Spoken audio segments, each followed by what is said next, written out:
स्वागत है आप सभी का। एडिड जूनियर शिक्षक भर्ती में 22 मार्च को इलाहाबाद हाई कोर्ट में 15,944 लीडिंग पिटीशन मानते हुए और कनेक्टेड सभी याचिकाओं पर सुनवाई होनी है।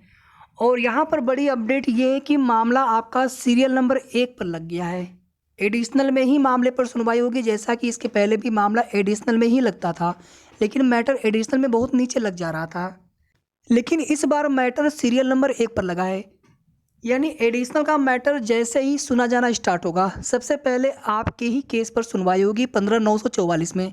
और 15,944 ही यहाँ पर फिर से लीडिंग पिटीशन है, मुख्य याचिका है और इसी के साथ कनेक्टेड, जैसे पिछली बार 33 याचिकाएं कनेक्टेड थी, तो इस बार भी सभी याचिकाएं कनेक्टेड की गई हैं। और आप सभी जानते हैं कि 16-18 में आज सुनवाई थी, फ्रेश में लगा था मामला, और इस 16-18 वाले कोर्ट ऑर्डर में 15,944 को भी इसके साथ कनेक्टेड करने के लिए बोला गया था। तो इस तरह से वो केस दिखा रहा था इसी के साथ में, लेकिन 15,944 में सुनवाई 22 मार्च को ही होनी है। बस यहाँ पर अब से ही सब कुछ अच्छा हो। सीरियल नंबर 1 पर मामला लगने का मतलब है कि 100% सुनवाई तो होगी ही होगी, नंबर तो आएगा ही आएगा, सुनवाई भी होनी चाहिए। जज साहब अगर मैटर को अच्छे से सुन लेते हैं, समय दे देते हैं, तो उस स्थिति में मैटर आपका डिसाइड भी किया जा सकता है 22 मार्च को ही। और आप सभी जानते हैं कि एक एक्सपेक्टेड जानकारी हमने आप सभी को बताई थी, हालांकि अब उन पर भरोसा नहीं हो पाता है कि आपकी भर्ती प्रक्रिया जो है अप्रैल के सेकेंड वीक तक या उसके पहले पहले पूरी भी करवाई जा सकती है। और शासन की तरफ से ये निर्देश दिया गया है मुख्यमंत्री जी की तरफ से कि इस भर्ती में जो कुछ भी कोर्ट वाला प्रकरण है उसको जल्दी फाइनल कराते हुए भर्ती को जल्द पूरा किया जाए। तो बस यहाँ पर सब कुछ ऐसा ही देखने को मिले। इसके पहले उम्मीदें इतनी बार टूट चुकी हैं कि अब अगर कोई बिल्कुल सही भी खबर अगर मिले तो उस पर भी भरोसा नहीं हो पाता है। जब चीज़ें हो जाएंगी तभी भरोसा होगा, क्योंकि इसके पहले बहुत बार इस तरह की जानकारी मिलती रही। इस बार कई बार अधिकारियों ने भी आश्वासन दिया, हालांकि पूर्व निदेशक मैम ने जो कुछ भी चीज़ें बताई थी भर्ती से संबंधित, तो उसको देखते हुए हम लोग तो काफ़ी ज़्यादा यहाँ पर उम्मीद कर रहे हैं कि सब कुछ प्रक्रिया कंप्लीट थी, केवल यहाँ पर कोर्ट केस की वजह से ही भर्ती शुरू नहीं हो पा रही है। 15,944 वाले में 17 जनवरी को ही ऑलरेडी पीएनपी सचिव सर स्टे वेकेशन भी फाइल कर चुके हैं। स्टे ऑर्डर एक्सटेंड हो रहा था, उसको लेकर की स्थिति स्पष्ट नहीं थी, उसमें एक एप्लीकेशन दिया गया था जिसकी वजह से मैटर पर स्टे ऑर्डर को एक्सटेंड भी किया गया। चूँकि सुनवाई हो नहीं पा रही थी, इस वजह से मैटर में स्टे ऑर्डर को एक्सटेंड करना पड़ा था। लेकिन जिस दिन सुनवाई होगी उसी दिन या तो स्टे हट जाएगा, कोर्ट मैटर ये जो याचिका है डिस्पोज ऑफ हो जाएगी, या तो फिर उसमें इंस्ट्रक्शन प्राप्त हो जाएगा भर्ती प्रोसेस शुरू करने को लेकर के।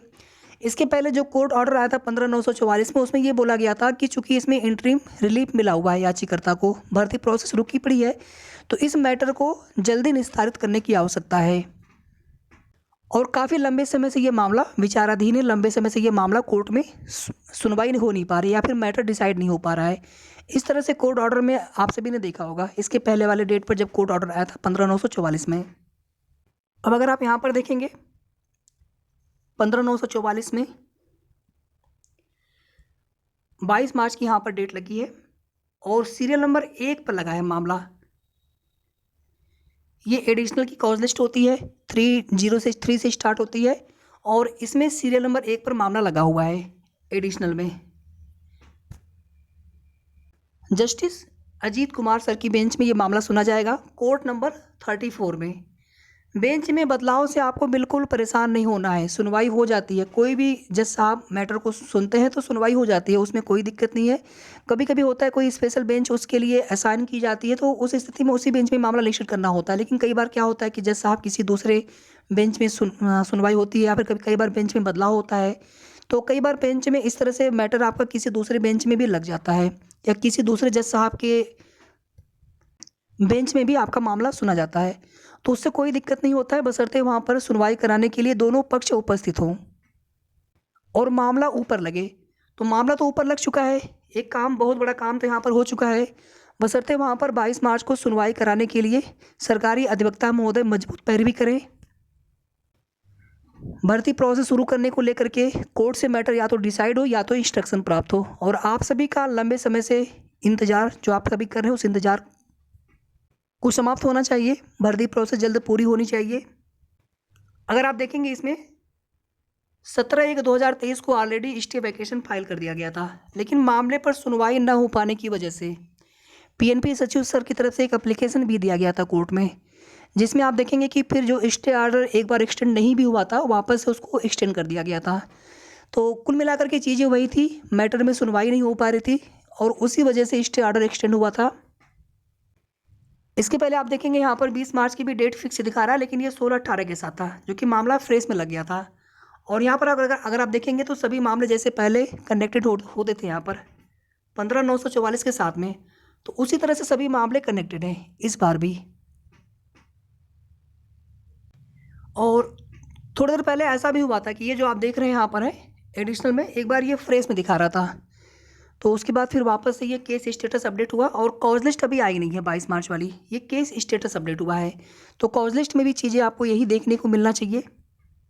कॉज लिस्ट में अभी अगर आप देखेंगे यहाँ पर तो 21 मार्च तक की कॉज लिस्ट है, 22 मार्च की कॉज लिस्ट अभी आई नहीं है PDF। तो जैसे ही PDF आ जाएगी कॉज लिस्ट वाली, तो PDF भी आप सभी को दिखा देंगे और PDF आने के बाद चीज़ें बिल्कुल क्लियर हो जाएंगी कि मैटर एडिशनल में सीरियल नंबर 1 पर ही लगा है। हालांकि अभी जो केस स्टेटस है उसमें अब बदलाव तो नहीं होना चाहिए, फिर भी एक बार कॉज लिस्ट का वेट करेंगे हम सभी, और जैसे ही कॉज लिस्ट जारी होगी उसकी भी अपडेट आप सभी को तुरंत दे देंगे। धन्यवाद।